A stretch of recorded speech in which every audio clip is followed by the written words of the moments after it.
The long-awaited Yellowstone sequel, Marshals, is about to hit our screens with its first episode. And based on the trailers we got, we know that one of the most controversial Yellowstone characters of all time, Monica Dutton, won't be there anymore. And yes, this plot twist will be the basis of Casey's brand new journey. Unfortunately, what happened to Monica is more tragic than any of us has ever expected, regardless of whether you liked her or not. And we need to talk about it. Marshals picks up after Yellowstone ends, with Casey leaving the ranch behind and stepping into a new life as part of an elite U.S. Marshals unit in Montana.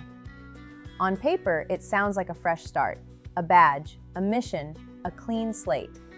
But Casey Dutton has never been someone who gets clean slates. He carries everything with him, every loss, every regret, every person he couldn't save. The official description says he's bringing range justice to Montana, balancing family, duty, and the psychological cost of being the last line of defense in a violent place. And honestly, that line alone already tells us what kind of show this will be. This isn't Casey chasing purpose, this is Casey trying to survive himself. If we look back at Yellowstone, Casey was always the most torn character. He lived between worlds that were constantly at war with each other. He was always lost between his desires and duties. And at the very center of that tug-of-war was Monica. I know. A lot of you hate this character, and don't get me wrong, I understand the hatred towards her. However, this hatred does not change the fact that she was very important to not only Casey, but also the entire Yellowstone universe. First, we need to talk about her romance with Casey, though, since it was central to this story.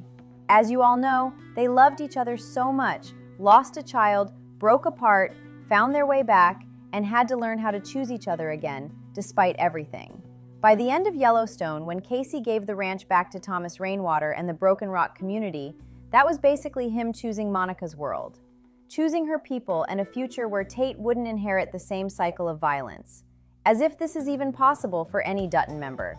But to me, that's why Monica's absence in Marshals hurts as much as it does. Yes, so far, Kelsey Asbill hasn't been confirmed to return. She's not in the trailer. She's not in the cast list. She's not mentioned in interviews. And I've said it once and I'll say it a million times, no matter how anyone feels about Monica as a character, her absence changes everything. We have to admit that Monica was Casey's emotional anchor.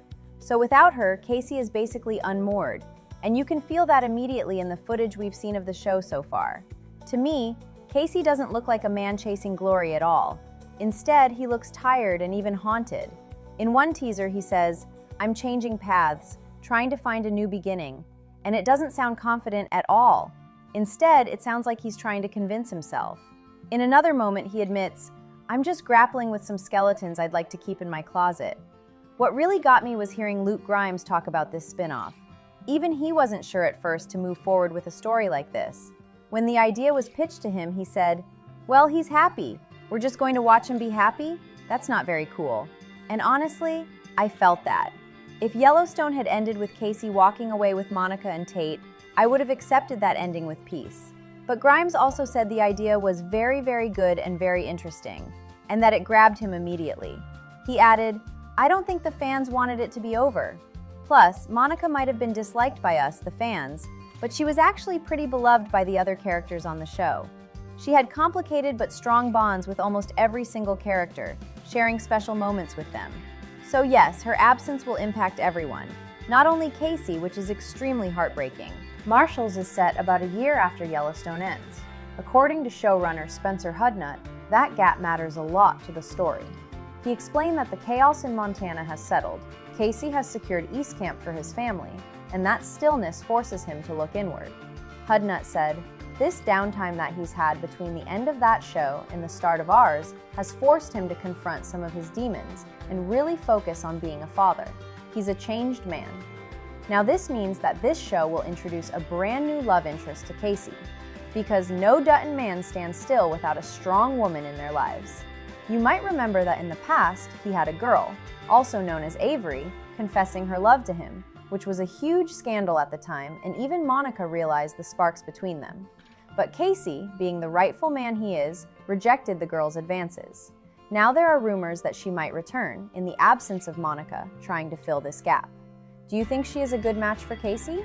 Personally, I believe she is too similar to Monica to make a difference in this series, and it wouldn't be the smartest choice to bring her back. But let me know how you see this possibility. Rumors suggest the series will open with a devastating tragedy, also known as Monica's death, which will be tied to cartel violence.